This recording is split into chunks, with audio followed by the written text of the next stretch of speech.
Yup. Mm-hmm. Mm-hmm.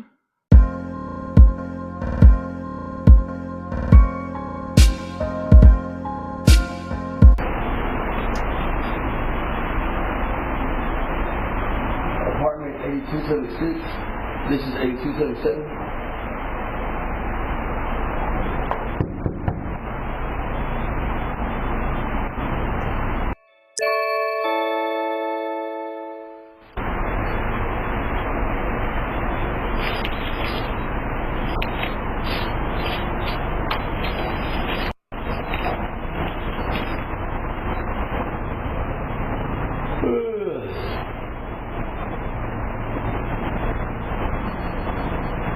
Can I help you? Oh yes, they came to check your air filters. I'm not sure. This is 8277.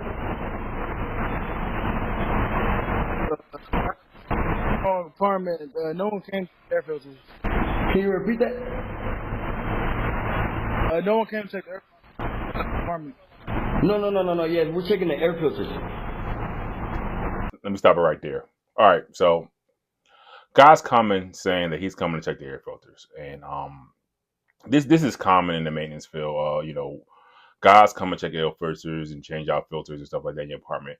But the only thing is with this guy is, number one, that guy is not in a uniform, right?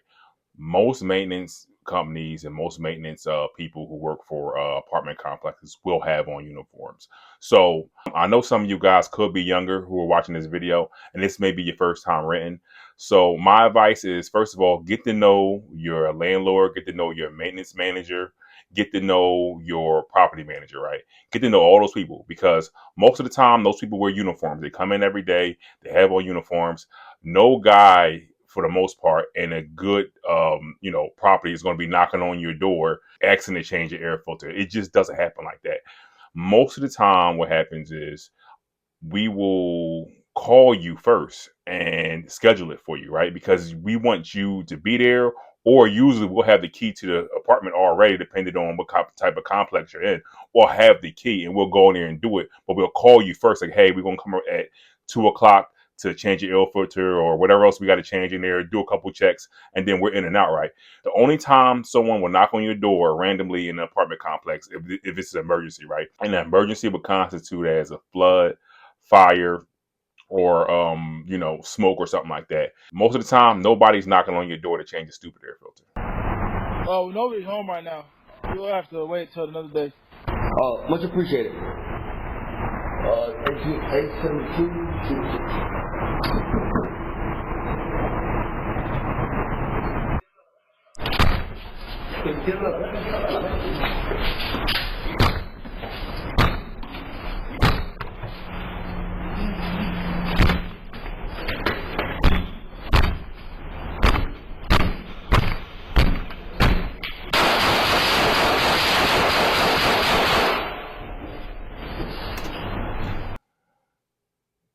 Yep.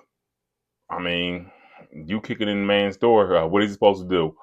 And look at those guys. Those guys were so freaking slick. So did you guys pick what they did? They knocked on the other door to see if the other tenants were home, man. They did that so when they start kicking in your door, the other tenants are not going to come outside and mess up what they're trying to do, man. These guys are professionals, man. I mean, you just don't. I've never seen that before. Like these guys are definitely professionals. Dallas Police! Yeah. Mr. Rodriguez, Ethan, it's Dallas Police! Hey, they shot back their shell casings out here. Right here, open the door. Yeah, just open the door slowly, man. Make sure I can see your hands. Hey, We're all in your here. hands. We're all in here. Both hands. Alright, come on out, man. Are you the only one inside? No, my brother. Alright, I want all of you guys to come out. Just step over here for me. Come on, Dustin. Alright, man. Can I get my phone? Start to show you a video. Yeah, we'll get it. You guys give us, can I go inside? Grab all this stuff? Okay. Yeah, I do. I gotta do. I'm fast hard to work right now. It's around. Around one over here. 401. Dallas Police. Before any of this happened? We're gonna need the You guys have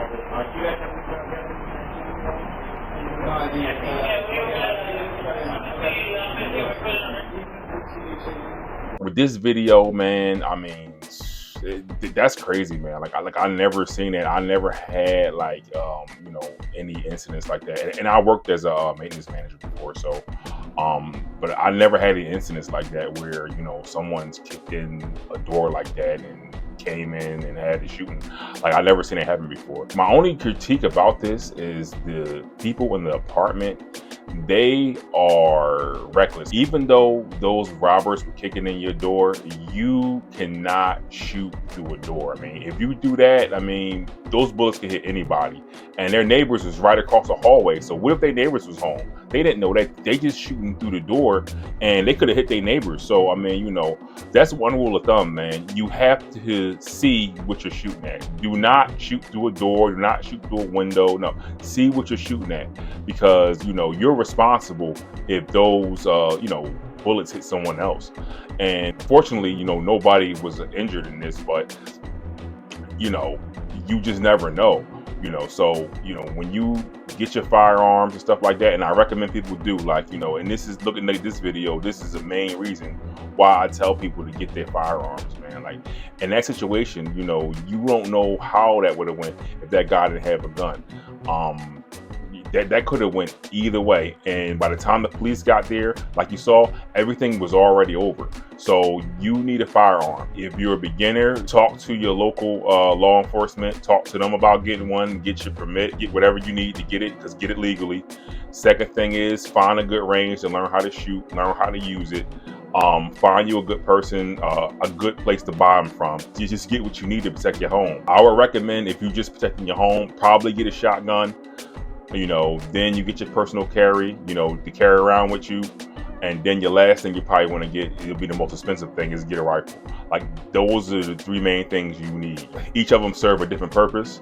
Like I said, if that guy had a shotgun, those rounds wouldn't have went through that door if he had a shotgun. You know, the bird shot not gonna go through that door. It may put a hole in the door, but it's not gonna go through the door. So, yeah, that was probably a more practical round for that situation. But, you know, you got what you got. You got to use what you got to use. I wouldn't have shot through the door. I mean, I would recommend you using your voice, because you do have a barrier, right? I would say, like, hey, I'll give them a warning. Hey, I'm in here with a gun and the police is coming here, right? You know, if they still proceed kicking the door, as soon as that door opened, you just lay into them, just like you did. But he should have saw what he was shooting at before he shot through that door. So that's my only main critique about this. I mean, you know, I'm glad, you know, the guys in the apartment didn't get hurt, you know, but they got to get their gun training together. They got to learn to stay a little bit cooler and calm, because, like I said, that could have went really bad if someone else was outside that door and if their neighbors were home, because them bullets don't have any names. So, and you know, and he would have to serve time if you know, somebody would have got hurt for that. I mean, you know, I believe too, maybe in the future, I don't know, somebody can give me more insight on that, because, I mean, technically, it's the criminal's fault that the other people got hurt. So if I fire a round, and let's say hypothetically my round goes to a criminal, and I was doing it in self-defense, but that round goes to that person that hit someone else or something like that, or a round, you know, I missed or something to hit someone else. In my eyes, it's the criminal fault, because if he wasn't doing criminal stuff, me as a law-abiding citizen, I would never fire any rounds. But that's not how the law works. So you have to be real careful, guys. So like I said, just be careful. Get your firearms, learn the rules and regulations for your area you live in. I live in Pennsylvania. It's a Commonwealth state. We can pretty much carry almost anywhere and everywhere. I mean, for the most part, and still, as long as you got your permit. So, you know, learn your laws, learn your local stuff, and you know, get your gun license. All right, guys, thank you for watching, and I'll see you in the next one. Please like and subscribe. Appreciate you. All right, guys.